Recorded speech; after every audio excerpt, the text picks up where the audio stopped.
Lumen Gentium e a catequese do Papa Paulo VI é o parágrafo número 24, é o primeiro parágrafo do número 24.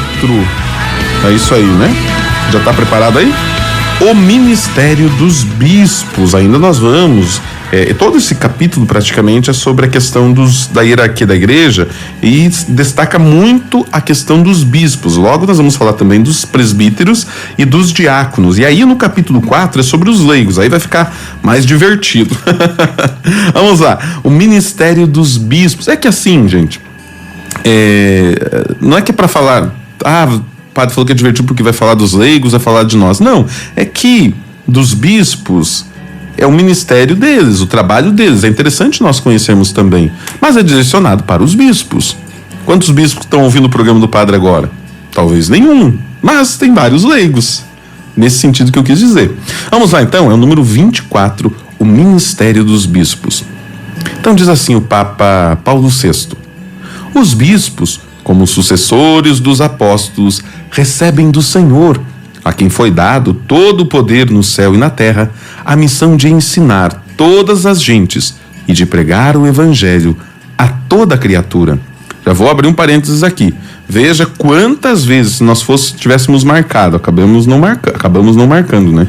Quantas vezes fala que os bispos são sucessores dos apóstolos? São inúmeras vezes. Várias vezes mesmo. Lá no arquivo em PDF, de repente aí no computador, a gente até consegue contar quantas vezes é falado. Mas foi diversas vezes.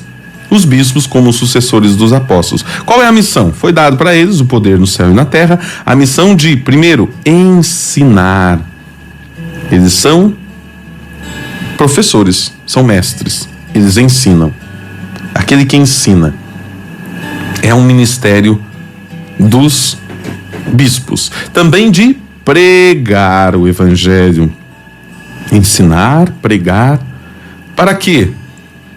Para que todos os homens alcancem a salvação pela fé, pelo batismo e pela observância dos mandamentos. Então, vamos lá. Vamos fazer um gráfico aqui. Então, primeiro coloca aí: bispos são sucessores dos apóstolos. Sucessores dos apóstolos. Isto. Aí, cabe a eles ensinar e pregar. Ensinar, pregar. Em vista do quê? Aí faz mais um risquinho, coloque do lado, em vista da salvação. Da salvação de quem? Dos homens. Claro que aqui está querendo se referir à humanidade toda, homens e mulheres, né? Salvação para todos. E de que forma? Por meio da fé, pelo batismo e pela observância dos mandamentos. Continuando. Para o desempenho dessa missão, Cristo Senhor nosso prometeu o Espírito Santo aos apóstolos. Então veja, quem inspira? O Espírito Santo. E enviou-o no dia de Pentecostes, que veio quando? Em Pentecostes. Para que, robustecidos com a sua força, o Espírito Santo traz uma força, eles fossem suas testemunhas até os confins da terra, perante as gentes, os povos e os reis. Qual é a missão, então, dos bispos, como sucessores dos apóstolos? Serem testemunhas. Ser testemunha até onde? Até os confins da terra. Aonde que vai os confins da terra? Vai longe, né? Vai longe. Perante as gentes, os povos, os reis. Este encargo, diz o Papa, que o Senhor confiou aos pastores do seu povo, é um verdadeiro serviço na Sagrada Escritura. Se chama, com muita propriedade, diaconia. Isto é, ministério. Então, cabe aos bispos este serviço. Qual é a palavra na Sagrada Escritura? Diaconia.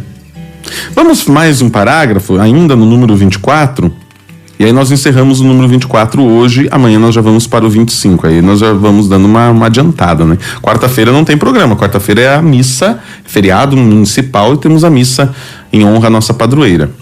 A missão canônica dos bispos pode ser conferida segundo os costumes legítimos, que não hajam sido revogados pelo poder supremo e universal da Igreja, ou segundo leis promulgadas ou reconhecidas pela mesma autoridade. Então veja só, Como é transmitida, conferida esta missão? Segundo os costumes já que são legitimados, que são conhecidos e que não foram revogados pelo poder supremo e universal, por aquilo que já foi reconhecido pelas mesmas autoridades, ou ainda diretamente pelo próprio sucessor de Pedro, ou por aquilo que Deus nos deixou. Resumindo aqui o que fala o parágrafo, né? O que são esses costumes legítimos que revogados? Veja como fala difícil aqui, né? Esse parágrafo é difícil para dizer assim, olha, Jesus Cristo nos deixou a revelação que está na Sagrada Escritura e que a igreja interpretou.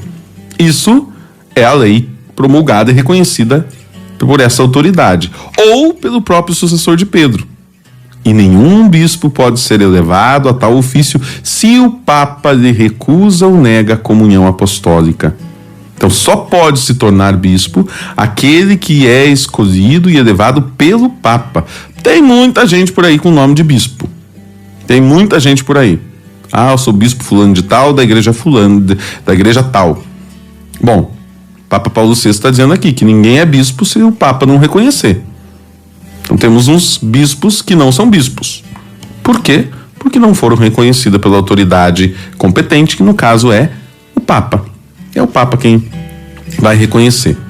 Olha só, e aí nós encerramos mais um parágrafo, e amanhã nós vamos para o parágrafo de número 5, falando sobre a função docente dos bispos. Nós estávamos aqui tratando sobre o ministério dos bispos. Agora nós vamos abranger esse tema, né? Falando sobre a função docente, ou seja, os bispos como educadores, a função santificadora, os bispos como aqueles que nos ajudam a chegar à santidade, a função governativa, ou seja, serem pastor, serem reis.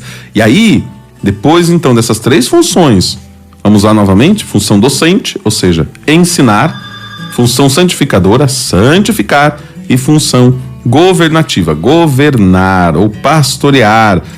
Então, ensinar, santificar e governar o ministério dos bispos. E aí depois nós vamos para o ministério dos presbíteros também, e ainda com relação